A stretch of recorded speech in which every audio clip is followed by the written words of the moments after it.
퇴직 후엔 시간이 많아져서 좋을 줄 알았는데 막상 그 시간이 두려워질 줄은 몰랐습니다. 서울 외곽의 한 아파트 단지. 62세 김정수 씨는 퇴직한 지 2년째 여전히 새벽 6시에 일어납니다. 30년 넘게 직장을 다니던 습관 때문이기도 하지만 그보다 더 큰 이유는 자신을 무너뜨리지 않기 위해서입니다. 그는 말합니다.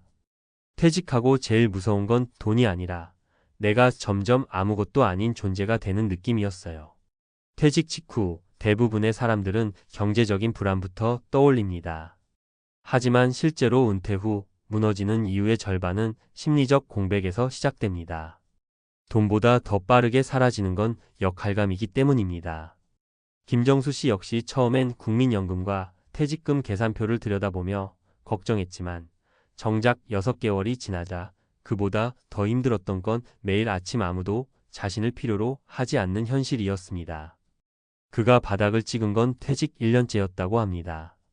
하루에 말 한마디 하지 않는 날이 늘어갔고 친구들의 단톡방에서도 자연스럽게 멀어졌습니다. 그렇게 고립감이 깊어지던 어느 날 우연히 퇴직 선배가 건넨 말 한마디가 인생의 방향을 바꾸었다고 합니다. 은퇴는 준비하는 게 아니라 다시 시작하는 습관을 만드는 거야. 그 조언은 단순해 보였지만 김정수 씨에게는 인생을 지탱하는 중심이 되었습니다. 그는 매일 아침 출근 대신 산책 출근을 시작했습니다. 동네 도서관까지 걸어가서 책을 읽고 점심은 혼자 식당에서 해결했습니다. 처음엔 허무했지만 3개월이 지나자 변화가 나타났습니다. 도서관 자원봉사 모집 공고를 보고 신청했고 이제는 일주일에 3번 아이들에게 독서 지도를 합니다. 그는 이렇게 말합니다. 그 한마디 조언이 없었다면 저는 그냥 무너졌을 겁니다. 퇴직 후는 멈춤이 아니라 속도를 조절하는 시기라는 걸 이제야 깨달았어요. 이 사례는 퇴직자들에게 중요한 메시지를 던집니다. 은퇴 후 버티는 사람과 무너지는 사람의 차이는 돈에 많고 적음보다 일상의 구조에 있습니다. 일을 그만둔 순간 우리는 직장이라는 틀을 잃고 사회적 관계도 빠르게 희미해집니다. 그래서 퇴직 후 가장 먼저 해야 할 일은 나만의 루틴을 다시 세우는 것입니다. 경제적 루틴, 생활 루틴, 그리고 관계의 루틴까지. 또 하나 중요한 점은 퇴직 후에도 현실 감각을 유지하는 것입니다. 많은 사람들이 은퇴 직후 지나친 낙관이나 불안을 오갑니다. 어떤 이는 퇴직금이 있으니 괜찮다고 생각하고 또 어떤 이는 아무리 계산해도 부족하다고 절망합니다. 그러나 현실은 그 중간 어딘가에 있습니다. 퇴직 이후 12년은 지출이 예상보다 늘어나는 시기입니다. 건강검진, 가족 행사, 여행 등 그동안 미뤄둔 일들이 한꺼번에 몰리기 때문입니다. 김정수 씨 역시 퇴직 첫 해에는 계획보다 30% 이상 지출이 늘었지만 그는 불안 대신 조정을 택했습니다. 외식 대신 집밥, 자동차 대신 대중교통, 큰 여행 대신 도보 여행. 그렇게 생활비를 줄이며 스스로 통제감을 되찾았습니다. 여기서 전문가들이 강조하는 포인트가 있습니다. 은퇴 후 무너지는 사람들의 공통점은 돈을 못 벌어서가 아니라 조절하는 힘을 잃었기 때문입니다. 직장에서는 상사와 조직이 일정을 정해줬지만 퇴직 후에는 모든 판단이 내 몫이 됩니다. 오늘 쓸 돈도 내일 만날 사람도 다음 달 목표도 스스로 정해야 합니다. 그래서 은퇴는 자유의 시작이자 동시에 자기 통제의 시험대가 되는 시기입니다.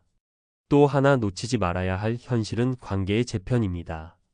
김정수 씨는 퇴직 전엔 술자리에서 동료들과 자주 어울렸지만 퇴직 후 6개월이 지나자 연락이 끊겼습니다. 대신 도서관 자원봉사를 통해 새로운 인간관계를 만들었고 그것이 그의 정서적 지지망이 되었습니다. 연구 결과에 따르면 은퇴 후 새로운 관계망을 형성한 사람들은 그렇지 않은 사람보다 우울감이 절반 이하로 낮다고 합니다. 결국 김정수 씨가 무너지지 않은 이유는 돈이 많아서가 아니라 자신에게 맞는 작은 구조를 만들었기 때문입니다. 그 시작점이 바로 한 선배의 현실적인 조언 한마디였습니다. 은퇴는 새로운 시작을 준비하는 훈련이다. 그 말은 누구에게나 적용됩니다. 준비 없는 퇴직은 위험하지만 완벽한 준비도 불가능합니다. 중요한 건 지속 가능한 리듬을 만드는 일입니다. 이제 우리는 김정수 씨의 사례에서 몇 가지 교훈을 얻을 수 있습니다. 첫째, 퇴직 후에도 일어나서 할 일이 있는 하루를 만들어야 합니다. 그것이 일, 봉사, 운동, 공부 중 무엇이든 상관없습니다. 둘째, 현실의 수입과 지출을 객관적으로 기록하고 조정하는 습관을 들여야 합니다. 숫자를 감정으로 보지 말고 데이터로 바라봐야 합니다.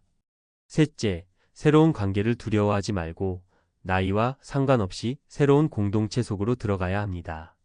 인간은 사회적 동물이기 때문에 관계의 단절은 곧 삶의 단절로 이어집니다. 마지막으로 은퇴 이후 가장 중요한 건 나 자신을 위한 훈련을 계속하는 것입니다. 누군가는 걷기, 누군가는 글쓰기, 또 누군가는 소일거리라도 그것이 나를 일으켜 세웁니다. 김정수 씨의 한마디가 오래 남습니다. 퇴직은 인생의 쉼표가 아니라 내가 나를 훈련시키는 첫 문장입니다. 오늘 이야기가 누군가의 방향을 바꾸는 현실 조언이 되길 바랍니다. 무너지는 이유는 크지 않지만 버티는 힘도 생각보다 작지 않습니다. 중요한 건 단 한 가지 멈추지 않는 습관입니다. 퇴직 후 삶은 숫자가 아닌 감정의 문제라는 사실을 사람들은 뒤늦게 깨닫는다. 은퇴자들이 처음 마주하는 것은 통장의 잔고가 아니라 마음속의 공허함이다. 직장에서의 이름표가 사라진 자리에는 정체성의 공백이 남고 그 빈틈이 커질수록 자신이 쌓아온 세월마저 의미 없게 느껴진다.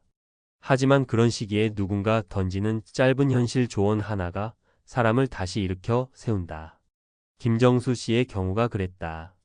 그는 한 선배의 말 한마디를 듣고 인생의 리듬을 다시 세웠다. 퇴직은 끝이 아니라 다시 시작하는 습관을 만드는 일이다.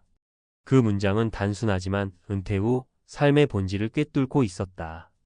퇴직 전까지의 삶은 외부에서 구조화되어 있다. 회사가 일정을 정해주고 조직이 목표를 부여하며 매달 급여가 들어오고 사회적 관계도 직장을 통해 유지된다. 그러나 퇴직과 동시에 이 모든 것이 사라진다. 일정도, 목표도, 관계도, 심지어 나를 불러주는 목소리조차 사라진다. 그때 사람은 본능적으로 멈춘다. 하지만 멈춤은 곧 붕괴로 이어진다. 일상에 균열이 생기면 마음이 흔들리고 마음이 흔들리면 돈의 흐름도 불안해진다. 그래서 은퇴 후 성공과 실패의 갈림길은 경제적 여유가 아니라 일상 유지력에 있다.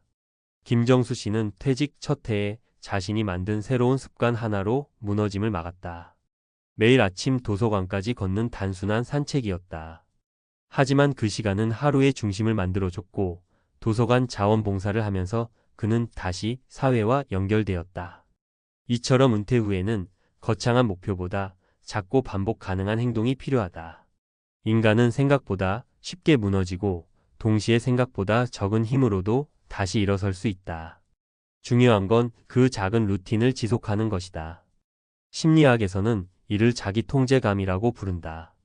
통제감이란 삶이 내 손 안에 있다고 느끼는 감각이다.